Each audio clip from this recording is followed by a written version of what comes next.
ژانویه 1947 لس آنجلس، شهری پر از رویا و پر از تاریکی. صبح سرد و خاکستری یه زن با دختر کوچیکش داشت توی خیابون قدم میزد.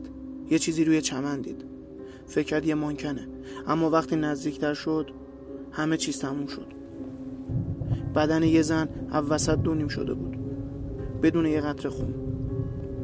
لبهاش تا گوشها بریده شده بودن.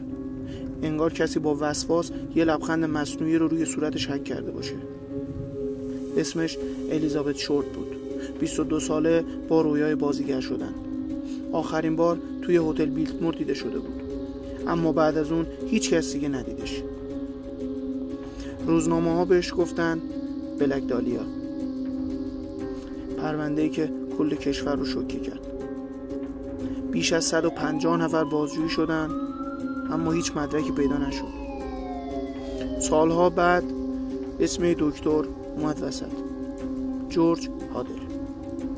پسرش گفت پدرم قاتل بلک دالیاست، اما پلیس هیچ وقت نتونست چیزی رو ثابت کنه.